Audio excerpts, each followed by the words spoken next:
us. Shabbat Shalom, everyone. Shabbat Shalom. Undoubtedly, it is wonderful to be together and to celebrate together, to rejoice in our tradition and to rejoice in the arrival of a young man into adulthood. But we know there's a lot of background noise, there's a lot of background tension that we're feeling about Israel and for Israel. And we also do understand that feeling tensions about Israel is nothing new. They've been through some very difficult periods and difficult days, not just over the past year, but throughout the history of our people. But admittedly, this is a rather difficult time, an exceptionally difficult time. The fears and concerns about the dangers of the neighborhood in which they live and the radicalization of a population, those fears are real. The desire to destroy Hamas, to make it disappear, is understandable, if not compelling, even if very, very uncertain. So what will Israel do? What will Israel do in Rafah? And what can Israel realistically do?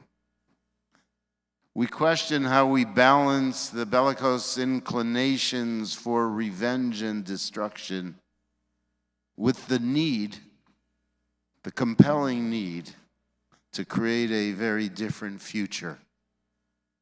And then we dare, no, we must ask about the activities that are being reported of the religious right, the religious Zionists, the settlers, and the incitement of the extremists in the Israeli government, the gloating which we have seen over destruction, the violence brought which has prevented aid and food to the starving children and innocents. It continues to be a tragic mess. We don't see and we don't hear about a coherent policy. We do not hear of any plans for an end game. But if you're like me, we fear what's called the Vietnamization of Gaza. And to that, there's a profound concern about Israel and the Jewish people in light of the international community. The notion that we have to go at it alone is a war cry, as if it was from a pep rally. But that cannot be a reality. For no one, no nation exists alone in the world. I'm not a military person. I don't pretend to be. I'm not a political strategist. I don't pretend to be. But I always am looking for insight from people who know more than me. But more importantly, as a rabbi, I look for inspiration to be found from our texts and from our teachers of Torah, teachers of old and teachers today.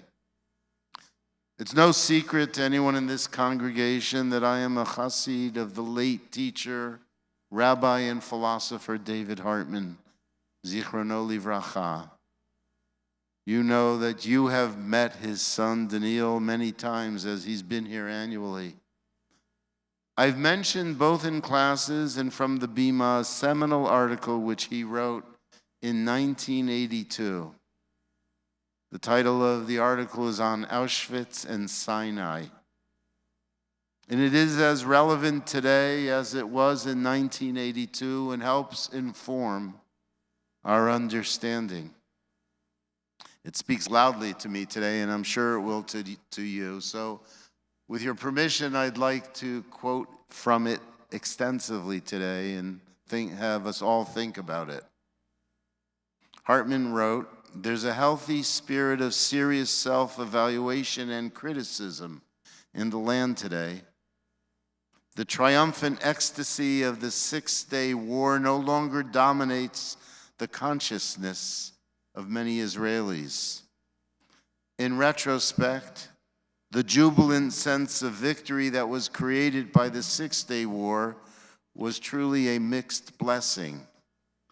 Besides the positive effect of awakening the Jewish world to the centrality and importance of Israel, it also gave rise to national self-adulation and hubris.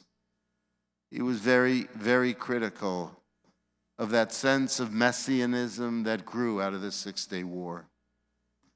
Widespread in Israeli society today are a sober appreciation of political and moral complexities and a serious sense of responsibility for the unintended consequences of our actions. These elements made themselves felt during the recent war and are positive and hopeful signs of a mature orientation to life. The fact that our country tolerates serious and often heated disagreement is actually a sign of health and strength. There is no doubt that Israeli society contains the vital moral forces needed for there to be regeneration and renewal. In our tradition, belief in renewal resulted from respect for mature and intelligent self-criticism. Cheshbon HaNefesh, self-examination, is a necessary condition for teshuvah, repentance and renewal. Honesty to oneself and to others is a precondition for authentic human growth and creativity. Self-praise and adulation are deceptive, and they lead to moral sloppiness and to reveling in the status quo. Breakthroughs in the human spirit are facilitated by the courage to admit one's own moral failures. Hartman then writes about the need for a national renewal. He claims it to be a central motif in Judaism. Concepts like historical inevitability or the attitude that it's always been this way, that's alien to our tradition, he wrote. We believe in freedom. The future is not yet determined. We believe in Judaism's vitality and perseverance. Then he goes on and says, although we are a young nation, the intensity of our political reality and our long historical memories provide us with the experience and insights necessary to find new and mature directions.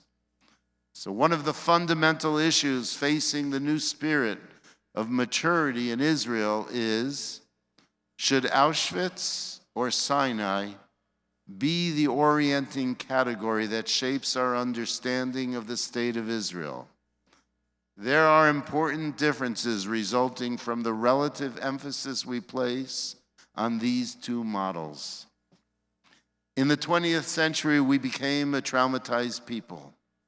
The ugly, demonic forces of anti-Semitism have horrified our sensibilities. We can never forget the destruction of millions of Jews in World War II. Many therefore justify and interpret the significance of our rebirth in terms of Jewish suffering and Jewish persecution. One often hears in speeches in the Knesset, he wrote, and at the UJA fundraising dinners, phrases like, never again will we be vulnerable.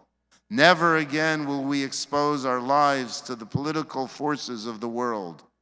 Our powerful army has eliminated the need to beg for pity and compassion from the nations of the world. And then Hartman goes on and says, while I respect and share in the anguish that's expressed in these sentiments, I believe it's destructive to make the Holocaust the dominant organizing category of modern Jewish life, of our national renewal and our rebirth. It's both politically and morally dangerous for our nation to perceive itself essentially as the suffering remnant of the Holocaust. And it's childish and often vulgar to attempt to demonstrate how the Jewish people's suffering is unique in history. He said the following, which needs to be internalized by people like Ben Gvir and Schmotrik and the like. Our bodies have painfully tasted man's indifference and inhumanity to his fellow man. We have witnessed in our own flesh the moral evil present in human society, but this should not tempt us to become morally arrogant. Our suffering should not lead us to self-righteous postures, but to an increased sensitivity about all human suffering. And as if he was speaking to Netanyahu, he said, nonetheless, there are individuals obsessed with the trauma of the Holocaust. No nation has the right to call us to moral judgment. We need not take the moral criticism of the world seriously, because the uniqueness of our suffering places us above the moral judgment of an immoral world. Those who make such statements judge others but refuse to be judged.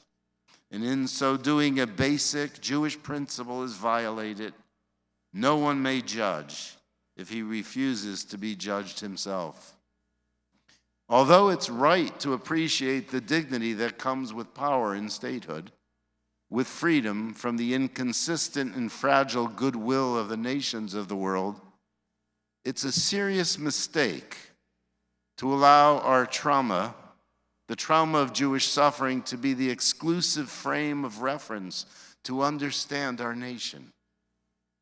Hartman then pivots and presents another narrative. He says that Israel's not just a response to modern anti-Semitism, but is above all a modern expression of the eternal covenant made at Sinai.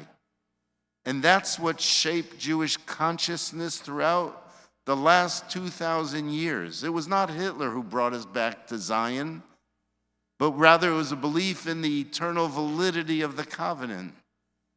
One need not visit Yad Vashem to understand our love for Jerusalem. It's dangerous to our growth as a healthy people in the memory of Auschwitz, if the memory of Auschwitz becomes a substitute for Sinai. The model of Sinai is what awakens the Jewish people to the awesome responsibility of becoming a holy people. At Sinai, we discovered the demands of God. We discovered who we are by what we do. Sinai calls us to action, to moral awakening, to living consistently with challenges of building a moral and a just society that mirrors the kingdom of God in history. Sinai creates humility and openness to the demands of self-transcendence. In this respect, it's the antithesis of the moral narcissism that can result from suffering and from always viewing oneself as the victim. And so this brings me to Parshat Emor. And here we find once again this notion of holiness. It's the primary command to us as a people that was given to us at Sinai. Kedoshim tihiyu. You should be holy because I, the Lord your God, am holy. And we learn that this imposes upon us a demand for particular behaviors that have to do with our treatment of others, our capacity to make our time holy, our willingness to model behavior, and our realization that we do not live in the world alone. I've often taught that the first moral, ethical demand upon us as Jews is to take care of ourselves, to protect ourselves.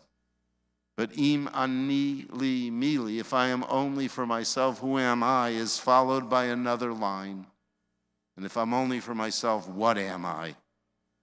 The covenant teaches us that we're not alone. The covenant teaches us that we live amongst the nations of the world. And with those nations, we need to interact. We become a mamlechet kohanim, a kingdom of priests, a goy kadosh, a holy nation, not through physical power alone, but through the Spirit. There has to be an integration of political realities and even the causes for which we fight, for which we kill, and for which we'll die with the message of Sinai. Message of Jewish values in what we do. And that is why when I hear and see truckloads of food being brought for innocent children destroyed by fanatics or settlers randomly beating innocent inhabitants on their land and in their homes, I know that this is not the Jewish state that we aspire to see. This is not the Jewish state we wish to defend. And this is where our people need a soul searching. And this is where our people need a conversation. Where does it start? Well, perhaps here in the world of Torah and prayer and introspection. Perhaps it's a demand we have to make upon the organizations of the Jewish people. And as we're seeing it unfold today in the political life of the people Israel. But there are warning signs that we need to take and pay attention to. Warning signs that have been here for a while. We will defend our people. We will defend our nation. We have to. But what nation will we allow to emerge? And that's for the citizens of the people of Israel to decide.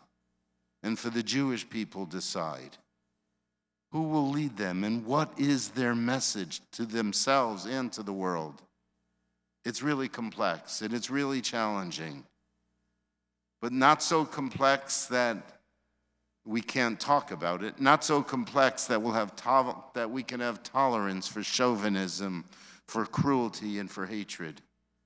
We need not allow victimhood to define our future, because that will not allow for a future.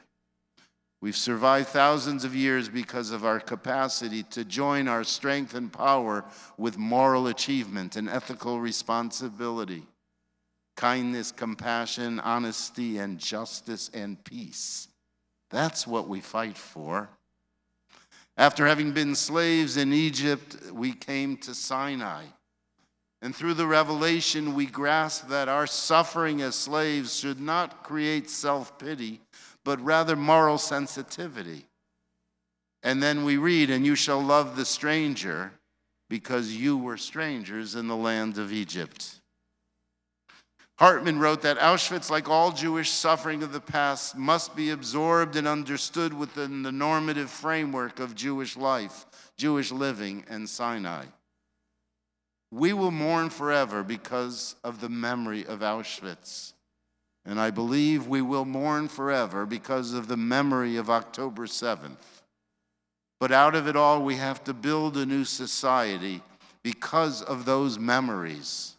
We have to build a society and a people who are even stronger, not just physically, but also morally and ethically. And I think that's exactly the place where we're standing right now. Our people have a lot of work to do. Adonai oz li'amo yitain, Adonai yivarech et amo b'shalom. May God, who gives his people strength, bless his people with peace. Shabbat shalom.